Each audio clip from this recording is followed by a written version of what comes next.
The alien marketplace was loud and full of strange smells. Merchants shouted in different languages, calling out their prices. Small machines hovered above stalls, carrying baskets of glowing fruit and shiny metal parts. Ethan Cole, a human trader, walked slowly through the crowd. He was looking for a special engine piece for his ship. It was just another day for him. Far away from Earth, the colony world was hot, the air thick, and the sun burned bright above. Ethan had seen many alien markets before, but this one felt tense. People avoided making eye contact. Guards with strange armor stood at the corners, their eyes scanning everyone. Then it happened.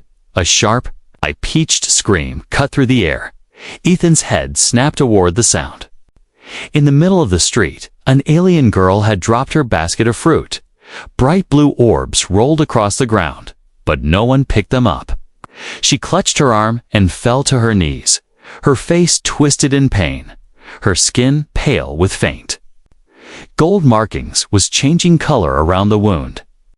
Dark, almost black veins spread from 2 small puncture marks. Ethan's eyes narrowed.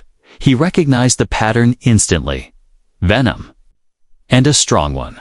A small insect-like creature with sharp spines crawled away into the shadows. A local man shouted its name, Blackspine. And everyone nearby stepped back quickly. Ethan had heard of it before. Its venom was one of the deadliest on the planet. For humans, it could be treated. But for some alien species, it killed in less than an hour. The girl's breathing was fast, her hands shaking as she tried to cover the wound. People whispered, "She's finished." Someone muttered, "Don't touch her. The venom will spread to you," another said. No one stepped forward. No one helped. Ethan moved, pushing past the onlookers. He knelt beside her, ignoring the way people gasped. Her eyes met his, wide, filled with fear and pain. "Please," she whispered, her voice trembling. "I don't want to lose my arm." Her accent was heavy, but her words were clear. Ethan looked at the wound again. The black lines were spreading faster now, creeping up toward her shoulder. If it reached her heart, she would be gone in minutes. "Then you won't," he said firmly, his voice steady. He pulled his emergency medkit from his side bag. Inside were small vials, injectors, bandages, and a portable scanner. He quickly pressed the scanner to her arm. A holographic display appeared, showing the venom type and spread rate. "Not good," Ethan muttered under his breath. He loaded a universal antivenom into the injector and pressed it against her skin. The device hissed as the liquid entered her veins. But the scanner beeped in warning. Her species was rejecting the medicine. Her body was too different for it to work. The girl's breathing grew shallow, her eyelids heavy. Ethan looked around. "Is there anything here that can stop this?" He called out. The crowd stayed silent. Finally, an old alien woman stepped forward. Her voice low. "Only the night bloom leaf can slow the poison," she said. "It grows in the swamp 2 kilometers east, but no human returns from there." Ethan glanced at the girl. Her head was starting to droop. He didn't have time to think about the dangers. "Where exactly?" he asked. The woman pointed with a shaking hand. Ethan nodded once, then scooped the girl into his arms. Her body was light but trembling. Her head rested against his chest as he pushed through the crowd. Some shouted warnings, others cursed him for wasting his time, but Ethan didn't stop. The streets turned into dusty paths leading toward dark trees in the distance. The swamp was visible now, a shimmering green haze above it. The girl stirred weakly, her voice barely a whisper. You can't go there. No human survives." Ethan's grip tightened around her. "Good thing I'm not just any human," he said, but inside he knew she was right. The swamp had a deadly reputation. The buzzing of insects grew louder. As they neared the edge, the air smelled of rot and strange chemicals. Water shimmered darkly between twisted roots. Glowing eyes blinked in the shadows beneath the surface. The girl's arm twitched. The black lines now reached halfway to her shoulder. Ethan's heart pounded. If he didn't find the night bloom soon, she'd lose more than just her arm. He took one step into the cold, murky water, and the ripples spread. Something large moved just beneath the surface, circling them slowly. Ethan shifted his grip on the girl and reached for his plasma pistol. The swamp's danger had already found them, but he couldn't turn back now. Not when time was running out. The cold swamp water reached up to Ethan's waist. Every step sank his boots into thick mud, pulling at his legs. The alien girl in his arms groaned softly, her skin growing colder. Her breathing was shallow now, each breath a struggle. Ethan checked her wound quickly. The black veins were still creeping upward, twisting like dark vines under her skin.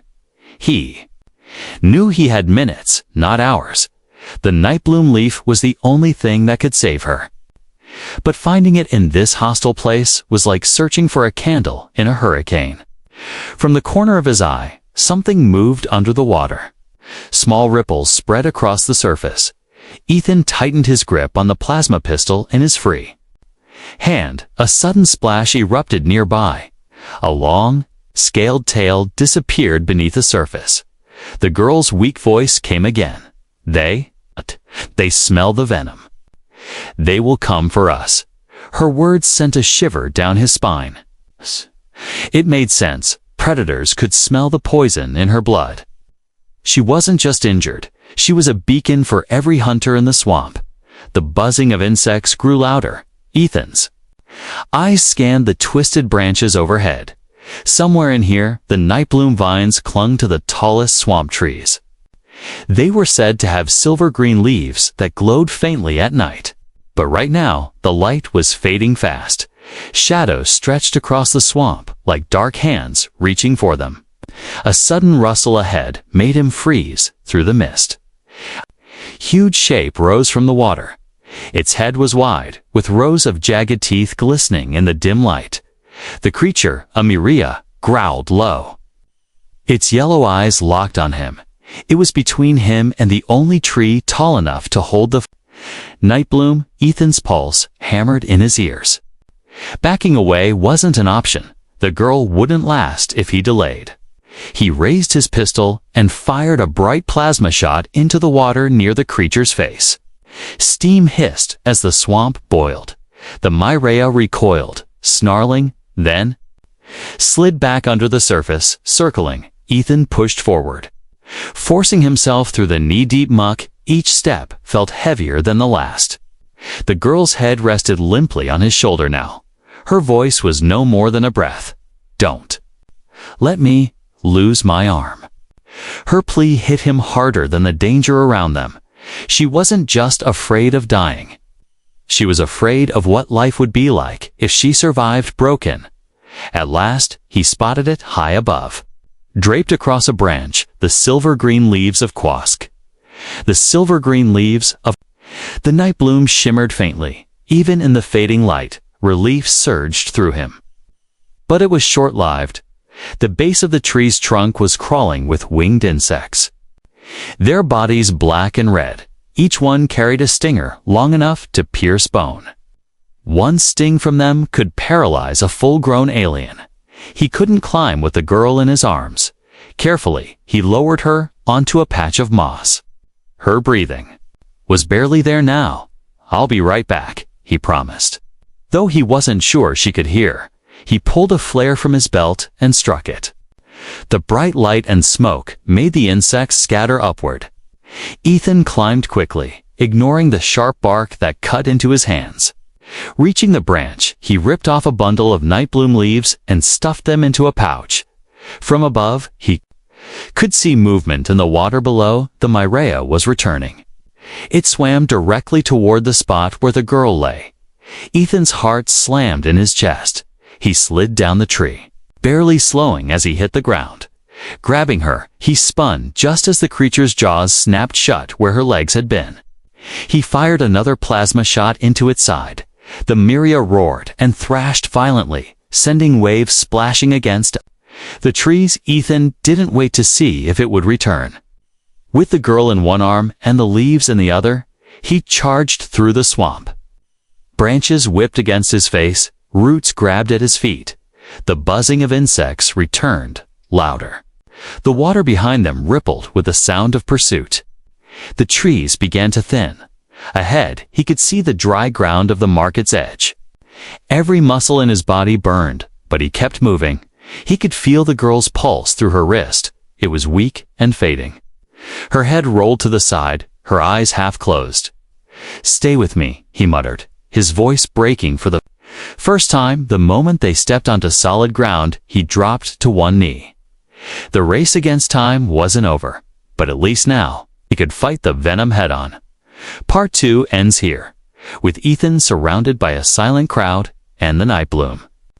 Leaves in his hand, but no guarantee that he's not already too late. Ethan didn't waste a second. The night bloom leaves were clutched tightly in his hand. The alien girl lay limp against his chest, her skin pale and cold. The black veins had slowed slightly, but were still crawling toward her shoulder. Her breaths were shallow, each one weaker than the last. The crowd stared, but no one offered to help. Some shook their heads, already convinced it was too late. Ethan ignored them. He wasn't going to lose her now. Not after coming this far. He carried her into a shaded area behind the market. The air here was damp, smelling faintly of wet stone and old wood. He set her down on a flat surface, a crate covered with cloth. The leaves needed to be crushed. Immediately, he pulled out a small metal cup from his medkit, dropping the night bloom leaves inside. He began grinding them with the end of his pistol's handle. The silver-green leaves released a faint glow. A sharp, fresh scent filled the air. The sap that oozed out was thick and slightly warm. This was the antidote's base, but it needed a binding agent to work. Ethan quickly mixed in a small vial of stabilizer from his kit. The paste turned a deeper green, almost shining under the dim light. He dipped 2 fingers into the mixture and gently applied it directly to the twin puncture marks on her arm. The moment it touched her skin, she let out a cry, half pain, half shock. The black veins twitched under her skin, as if resisting the cure. Her fingers clenched the edge of the crate. Ethan held her arm steady, pressing the paste firmly into the wound. "Stay with me," he said quietly. His voice was calm, but inside, he could feel the urgency clawing at him. The crowd that had followed them from the market stood at a distance, whispering among themselves. To them, this was madness, a human risking himself for someone he didn't know, especially an alien girl from a species many saw as unimportant. But Ethan didn't care about their opinions. He cared about the faint heartbeat he could still feel in her wrist. Every second mattered. And then the portable scanner he had placed on her chest beeped sharply. He looked down and his stomach dropped. Her heart rate was falling too fast. The venom wasn't just in her arm anymore. It had reached her bloodstream completely. If he didn't act now, the cure wouldn't have time to work. Ethan's mind raced through every emergency protocol he knew. There was one option, but it was dangerous for both of them. A direct blood-to-blood connection. It could flush the venom out of her heart faster, but her alien blood might react violently with his. It could kill him, or both of them. Still, looking at her fading face, Ethan knew the choice was already made. He pulled a flexible med tube from his kit. One end went into her arm, the other into his. The moment the connection was made, he felt a burning sensation spread through his veins. The venom's heat was unlike anything he had experienced before. It was as if fire was crawling under his skin. The girl stirred slightly, her eyes fluttering open for a moment. Her lips moved, but no sound came out. Then her eyes closed again, her breathing slowing but becoming steadier. Ethan gritted his teeth. Forcing himself to stay conscious, he had to give her enough clean blood to survive until her body could fight the rest. Minutes passed like hours. The crowd was completely silent now. Even those who had mocked him earlier watched with wide eyes. The scanner finally gave a softer tone. Her vitals were stabilizing. Ethan let out a shaky breath and disconnected. The tube, his vision blurred for a moment, the world tilting to one side. He barely managed to stay on his feet. Her arm, once blackened by venom, now had only faint traces of darkness. She was alive. For now, Ethan sat down heavily beside her. He knew the fight wasn't over. The venom could still flare back up, if. Her body weakened again, but this was the first real sign of hope since the attack. The girl's hand twitched slightly, reaching toward his arm. Her fingers curled weakly around his sleeve. It wasn't strength, just instinct. And in that small movement, Ethan saw something he hadn't expected. Trust before he could say anything. A voice rang out from the shadows. It was cold and sharp. "What do you think you're doing with her, human?" Several figures stepped forward, their armor reflecting the faint glow of the nightbloom sap. They were armed, and their leader's eyes locked on Ethan with open hostility. "She belongs to the market," the leader said, "and you've stolen." Her Ethan didn't move. His hand rested lightly on his pistol. The girl was too weak to defend herself, which meant the only thing standing between her and them was him. The armed figures stepped closer, their boots splashing in the shallow puddles behind the market. Their armor was dark and patched, each piece mismatched but heavy.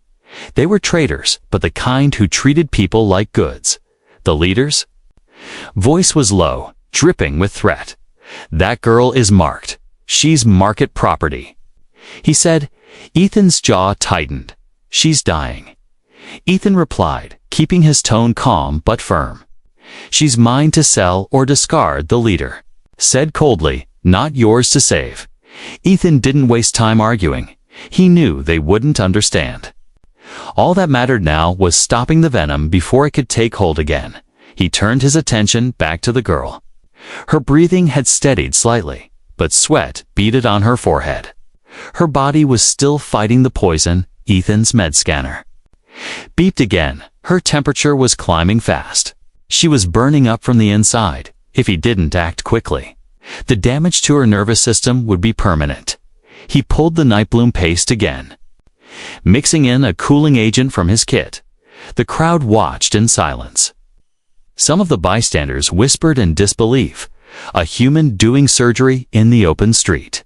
Ethan sliced away part of her sleeve to fully expose the wound, the skin around. It was swollen and inflamed, using a sterilized blade. He made 2 small incisions near the puncture marks.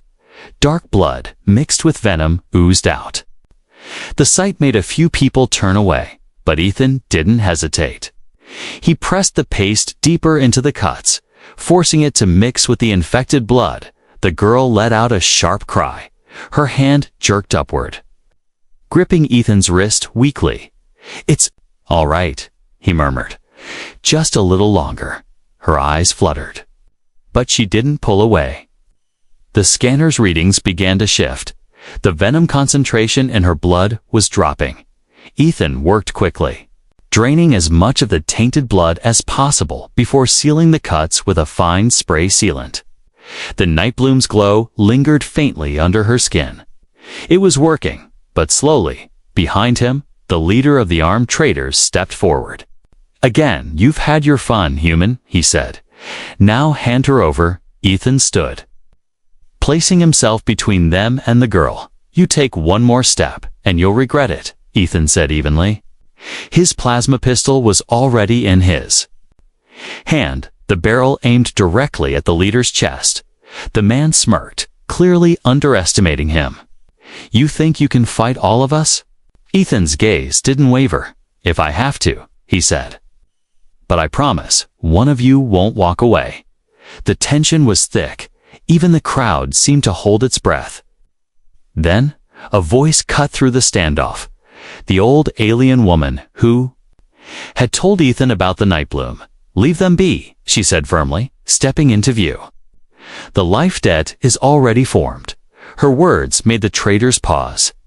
Ethan frowned slightly. Life debt? He'd heard of it in passing before, but never in detail. The leader's expression soured. That doesn't apply to off-worlders, he said, but there was uncertainty in his voice. The woman stepped closer, her eyes sharp. It applies to anyone who saves a life at the risk of their own, she said. The moment he took her venom into his own blood, the bond was sealed. The traders exchanged uneasy glances. In this culture, breaking a life-debt bond was a serious offense, even punishable by exile. The leader clicked his tongue in frustration. "This isn't over," he growled. Turning away with his men, Ethan didn't relax until they disappeared into the crowd. Then he knelt beside the girl again. Her color was slowly returning. The swelling in her arm had gone down a little. She opened her eyes halfway, looking at him as if she was trying to focus through a haze. "You stayed," she whispered, her voice barely there. "Of course I did," Ethan said softly. He checked the scanner once more. Her heart rate was holding steady now, but her body was still fragile. She would need hours to recover before she could even sit up. Ethan wrapped her arm carefully in a sterile bandage, securing it with gentle precision as he worked. He couldn't help but notice the way her eyes followed his movements. It wasn't suspicion. It was something else, something like quiet disbelief. Maybe she wasn't used to anyone treating her like she mattered. The old woman came closer, handing Ethan a small packet of herbal powder. "Add this to her water when she wakes," she said. "It will strengthen her blood." Ethan nodded his thanks. The woman looked at him for a moment longer, then added, "By our law, she is yours now, until she chooses to release you." Ethan didn't answer right away. He just looked at the girl, her breathing steady, her grip on life slowly tightening again, and in that moment, he realized whether there was a law or not, he wasn't going to leave her. The alien girl was alive, but Ethan could see she was still in danger. Her breathing was steady for now, yet her skin remained cold. Her arm, though bandaged, twitched slightly every few minutes. The scanner showed faint venom traces still moving through her bloodstream if her body weakened again. The poison could strike a second time. This wasn't over. Not yet. Ethan knew he had to be ready for anything. He checked his med kit, counting the supplies. There were only 2 vials of universal stabilizer left, and the night bloom paste was nearly gone. If her condition worsened, he might not have enough to save her a second time. He weighed the risk in his mind. There was one last treatment method, but it was dangerous. It would mean introducing more of his blood into her body deliberately this time. Doing so could flush the remaining venom out faster. But if her alien immune system rejected human blood, she could die instantly, and Ethan wasn't sure his own body could handle another dose of the venom. The old alien woman saw him staring at the scanner. "You are thinking of the deep bond," she said quietly. Ethan looked up. "That's what you call it?" She nodded, her expression serious. "It is not just medicine. It ties to lives together in a way that cannot be undone easily." Her tone made it sound almost sacred. Ethan glanced at the girl, her fragile form resting under the thin cloth. He didn't care about sacred traditions right now. He cared about keeping her alive. The crowd around them had thinned since the confrontation with the traders. Only a few curious eyes still lingered. The air smelled faintly of the swamp from earlier. Ethan sat beside her and prepared the med tube again. Her eyelids fluttered open. She looked at him with confusion. "What are you doing?" she asked softly, her voice still weak. "Making sure you see tomorrow," he replied. He connected the tube to his arm first, feeling the sharp sting of the needle. Then he gently inserted the other end into a vein in her forearm. Almost immediately, he felt the heat of the venom in his blood again. It burned, but less violently than before. The girl's face tensed for a moment. Then her expression eased. Her pulse strengthened slightly under his fingertips. He kept his breathing slow and steady. Every drop of blood he gave her made him Lighter, weaker, but he didn't stop. Not until the scanner showed the venom level dropping close to 0. The old woman watched in silence when Ethan finally disconnected the tube. He was pale and sweating. His hands trembled slightly. But he pushed the feeling aside. The girl's color was returning. Her skin was warmer now. She blinked slowly, looking at him as if trying to understand. You? Shared life, she whispered. Ethan didn't answer right away. He just adjusted her blanket and made sure she was comfortable. From the corner of the square, someone shouted. Ethan turned his head, spotting 3 figures hurrying toward them. These weren't the same traders as before. They wore cleaner, official-looking uniforms. Their leader, a tall alien with silver markings on his skin, stopped a few feet away. You have interfered in a market matter, human, he said, firmly. Ethan straightened his back. I saved her life, he said. The official's gaze shifted to the girl. Perhaps, he replied. But she was marked for sale. Your actions have disrupted that process. Before Ethan could argue, the girl spoke up. Her voice was still weak, but it carried enough. Strength to be heard. I am under life debt to him, she said. The official froze. Clearly surprised. That is a serious claim, he said slowly. She speaks the truth. The old woman confirmed, stepping forward. The official studied Ethan for a moment. Then he gave a short nod. Very well, she is in your care, until...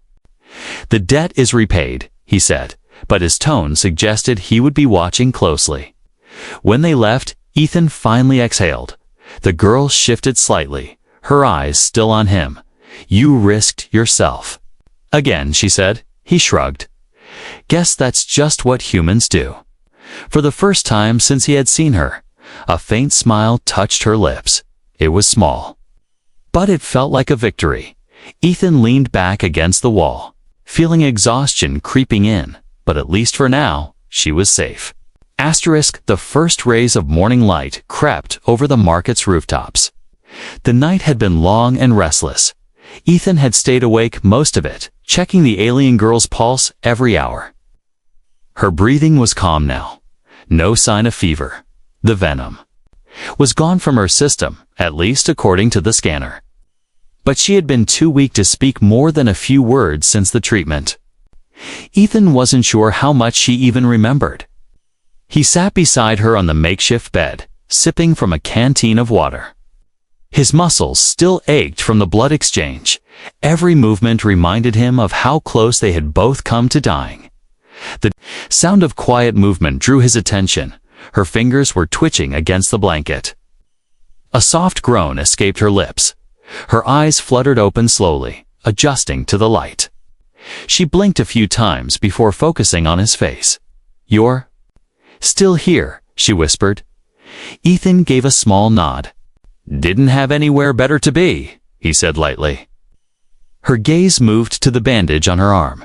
Her fingers touched it gently, almost as if confirming it was still there. You saved it, she said, her voice carrying a mix of wonder and disbelief. I told you I would, Ethan replied. Her eyes searched his face for a moment. Most wouldn't have bothered. Not for someone like me, she murmured. That made Ethan pause.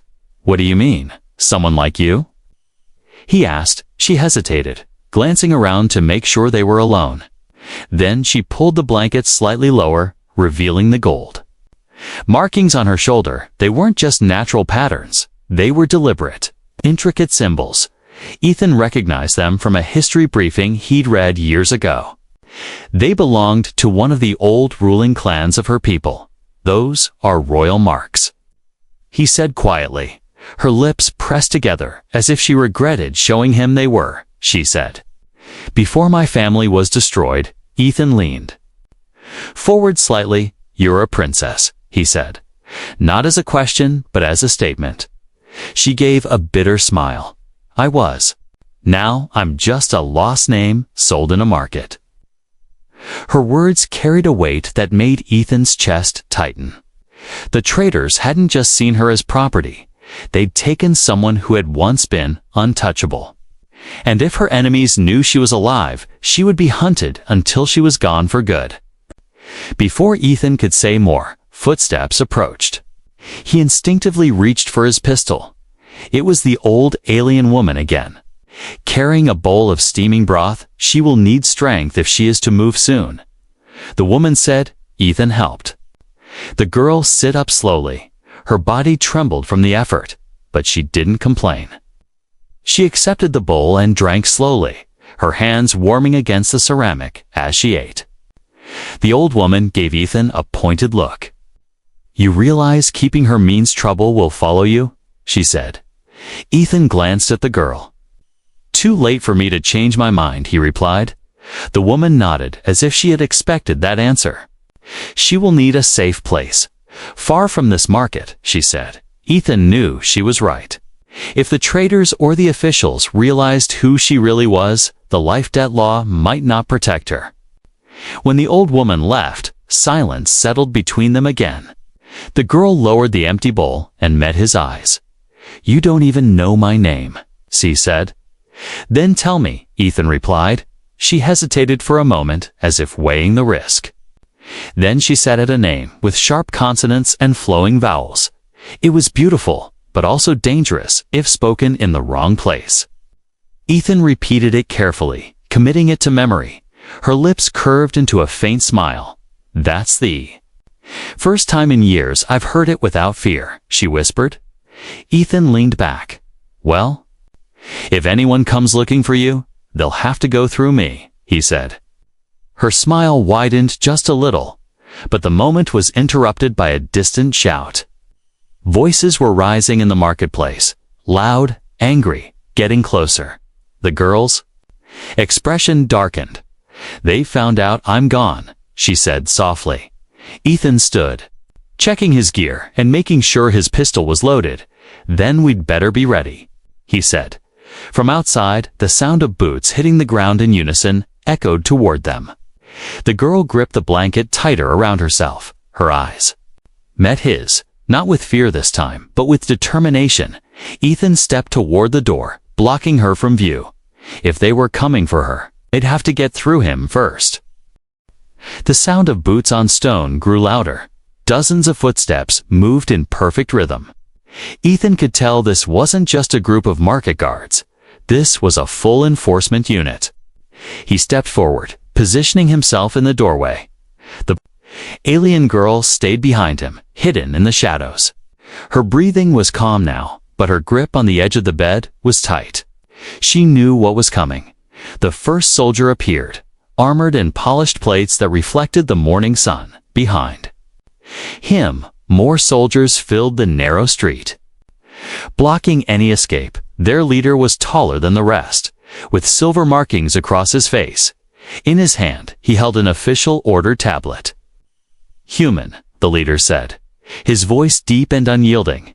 "You have taken property from the market. Return her now, and we will let you leave alive." Ethan didn't move. "She's not property," he said, his voice steady. "She is under my care by life debt law." The leader's expression didn't change. "That law doesn't apply here when the debt is claimed by an outsider," he said. "It applies everywhere," Ethan replied sharply. His hand rested near the grip of his plasma pistol. He wasn't bluffing if they tried to take her. He would fight. The leader's gaze shifted past him, spotting the faint outline of the girl in the shadows. "You think you can hide her?" he said, taking a step forward. Ethan took one step too, blocking his view completely. "I'm not hiding her," Ethan said. "I'm protecting her." The soldiers behind the leader shifted, their weapons glinting in the light. It would take just one wrong move for this to turn into a bloodbath. Then, the girl's voice rang out. Clear, despite its softness. "I am not market property," she said. Stepping into the doorway beside Ethan, her gold-marked shoulder caught the sunlight. Gasps rippled through the soldiers. They recognized the royal markings instantly. The leader's eyes narrowed. "Those marks were erased generations ago," he said. "They weren't erased," she replied, her voice gaining strength. "They were stolen, and now I claim my right to protection." She stepped closer to Ethan, placing her hand on his arm. "By the law of my people, I name Ethan Cole as my life-bonded guardian," she declared. The words fell heavy in the air. The soldiers froze, unsure of how to proceed. Breaking a royal life bond was an offense punishable by death in her culture. Even the leader hesitated now. His orders from the market masters suddenly carried less weight against ancient tradition. "You understand what you've done?" he asked her, his tone almost respectful. "Yes," she said firmly.